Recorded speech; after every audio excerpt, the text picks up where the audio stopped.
We went to college the same years. You went to Stanford. You're not going into my shady past, though, are you? I went to the U of O. I got some shady stuff that I did during the war protests at the U of O. I served in the Oregon Air National Guard for 6 years, from 67 to 73. Believe me, there was some real emotional angst going to guard meetings once a month and being at the U of O the whole rest of the time. At any rate, I don't see where we accomplished anything in Vietnam, except, and now in Ukraine we spent $60 billion over there since the war started. It seems to me like all we got to do is quit funding it, and the Russians and the Ukrainians will figure it out.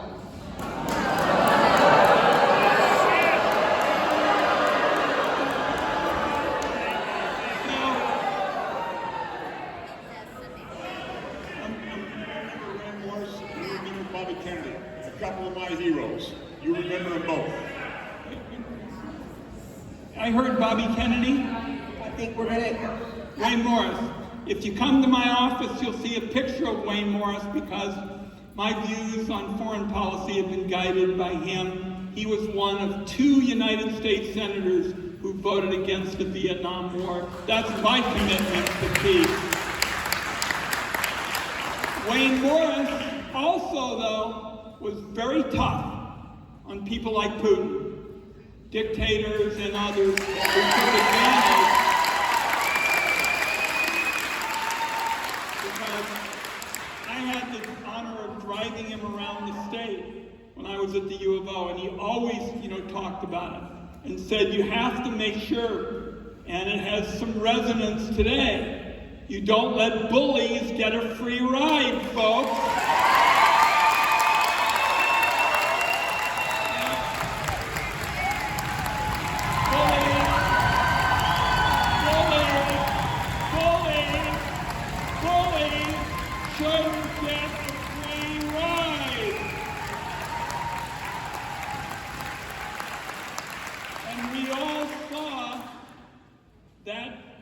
Discussion, if you can call it that, on TV,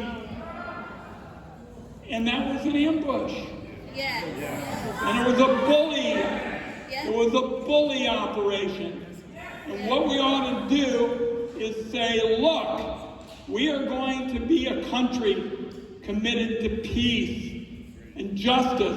We're not going to be a country, folks, and I'm just going to use it one more time, that looks the other way if bullies trample on our values.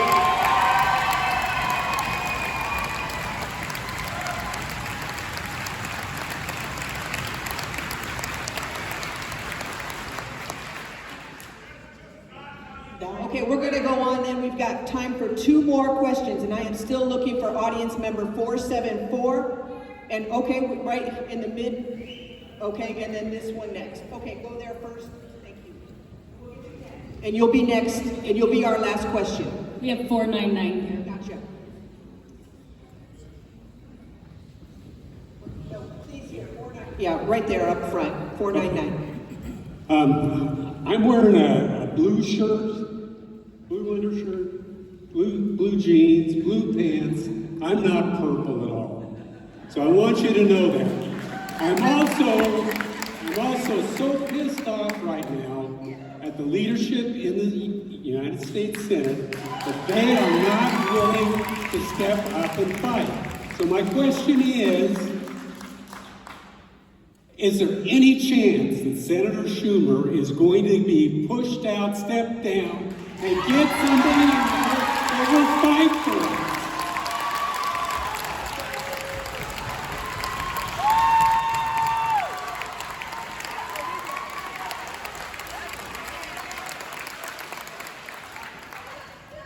So, folks, if we could just have it quiet for a minute, because the gentleman asks an enormously important question, and I started working on my response to his question about 3 this morning, because I was pretty sure we were going to get it.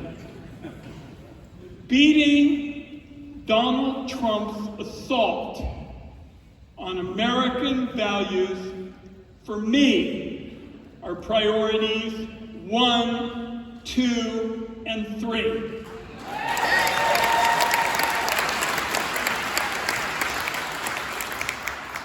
And I'm going to touch on it maybe also when we have a quick time for a closer, but I want to answer the gentleman's question because it's so important. Donald Trump would love to be able to bait Americans over various distractions. And I would just ask, please, please don't fall for it.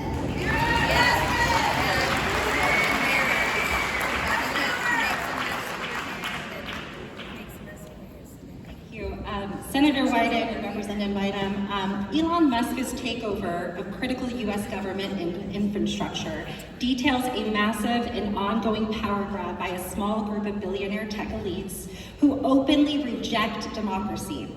This movement, named neo-reactionism, or NRX, which every single person in this room needs to Google neo-reactionism, NRX, and the teachings and writings of a man named Curtis Yarvin, which started in Silicon Valley in 2007 and has run rampant through this elite billionaire tech group, and even J.D. Vance has said that he is an influence on him.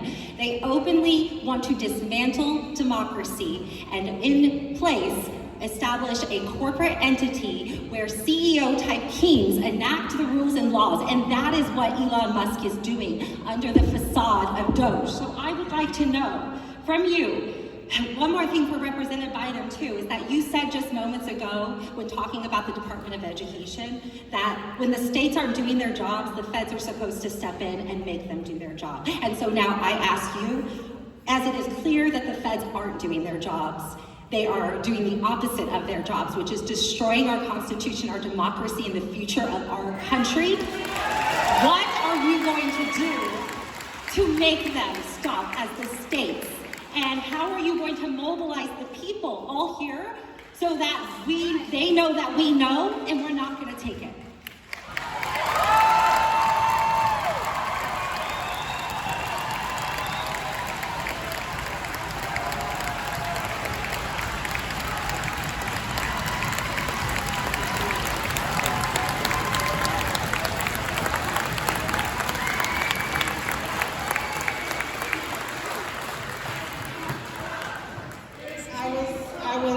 I had asked my staff to do a playlist, and I was hoping We're Not Gonna Take It was on the playlist.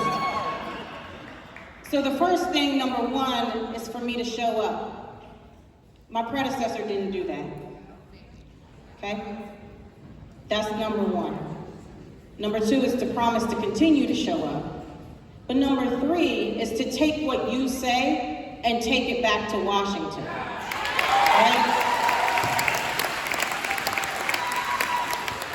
So when I tell you to call our office, to write, to plan your protest in whatever way you feel as American as you are, when I tell you that, it's because it makes a difference.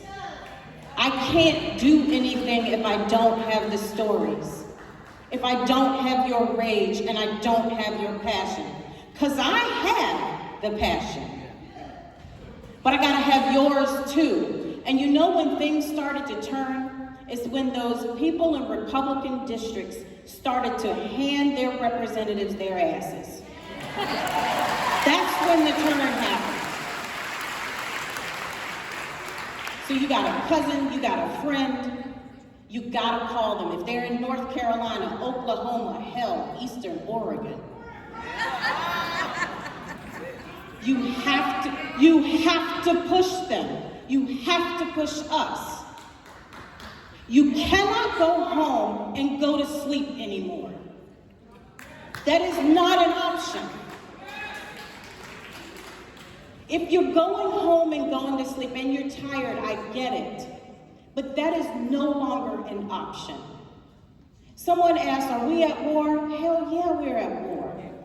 And if I don't think we're at war, then I'm not doing my job. We're in a different kind of war, but we're in a war for our democracy. We're in a war for our children. We're in a war for our seniors. And that means you can't go to sleep. It means I can't go to sleep.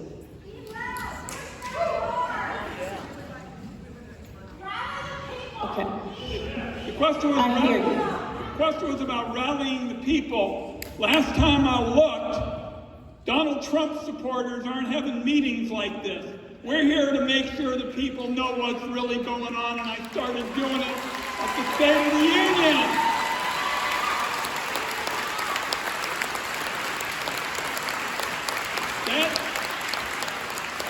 That meeting on the night Donald Trump gave his speech didn't come about by osmosis. I got a bunch of people together and I said, what do you think we ought to do? And they said, don't go. I said, but how about my listening? And so what we did for 2 full hours is we had the people of Oregon say, this is what's important. And I just want to leave you with a thought. We're not telling you you should just go out and do it by yourself. But whether it's whistleblowers, whether it's federal employees that we're going to do tomorrow, I'd ask anybody, how many of you belong to AARP? Raise your hands.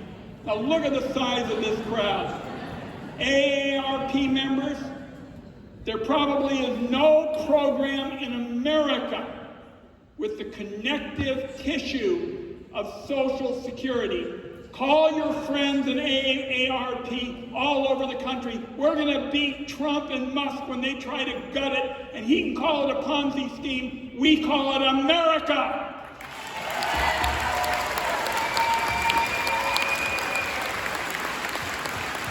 And I would like to ask, and we're out of time for questions, but I would like to ask the Congresswoman and the Senator if they have any brief final remarks to conclude. The staff prepared some remarks for me, but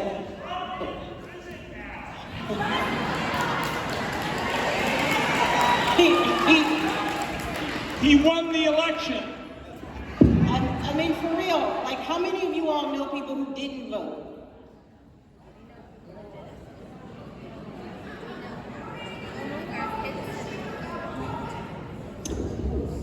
Okay.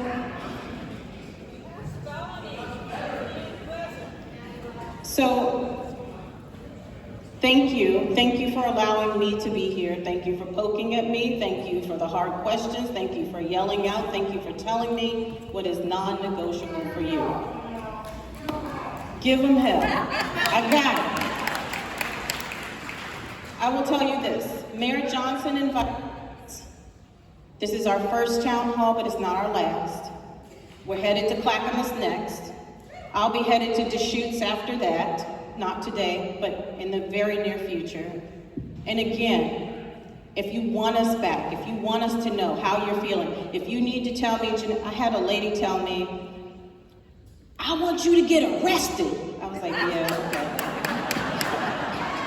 I was like, I'm not your girl, like I don't look good in handcuffs. But here was the most important thing. I said, tell me why that's important to you. She said, because I want to know I'm not the only one out here yelling and screaming. Right.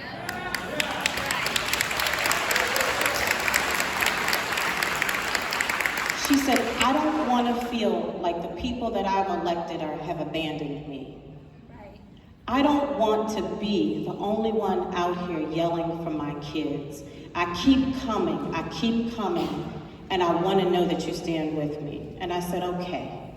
I'm not getting arrested, but I have the mandate. So I'll close with this.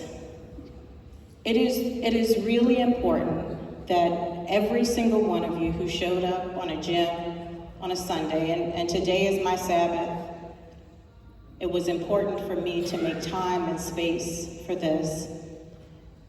Every one of you who stopped doing what you were doing because of how deeply you care about your community, this was an act of service. And I want you to go home, and however you communicate with your friends and family, whether it's, girl, I just went to the town hall and it was so-and-so and so-and-so. Or if you get on Facebook and you've taken a picture of yourself with the 1,200 or so people here, and you said, I went to a town hall. Or you have a podcast, or you have this or that. Tell people that you came here. show somebody how to do this, because not everybody knows. Those of you here in this audience, you are the ones who know how to do it. Your neighbor down the street may not know how to go to a town hall. That's how we pass on the inferno. That's how you make this nation stronger. And so while some of us may disagree on issues, that's okay. That's what makes us a beautiful country. I love my husband, but I don't agree with him all the time. And so I'll take everything that I heard from you today back to Washington, D.C. You should all have my number. You should all have our email. And we've got great young Oregon kids answering our phones. They're young people, they're not kids. But they're there and they understand the issues. And so I just want to come to you very humbly, tell you that I'm a mom. I love each and every one of you, and I think you need to hear that from my lips. I love the people that I serve, and I will fight like hell for you in Washington, D.C. So thank you for coming today. First of all, let's give a big round of applause to our host.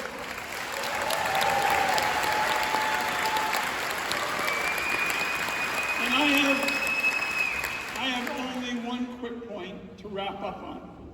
My dad fled an authoritarian when he was 13 years old. Didn't have much of anything. Talked his way into the army. Was one of the German kids who became the Richie Boys, the famous young people who dropped propaganda pamphlets on the Nazis in our army. He said, we're fleeing an authoritarian. And the other night I looked over at my little girl, brightest red hair on the planet, almost 13, and I said, she is never going to have to flee an authoritarian in America. That's what we're talking about. Let's go get it done. Stop the authoritarian.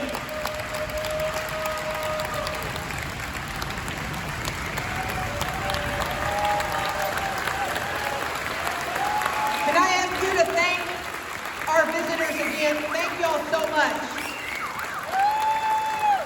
Thank you for coming to Linn-Benton Community College for this dialogue. There are a lot of important staff who helped out.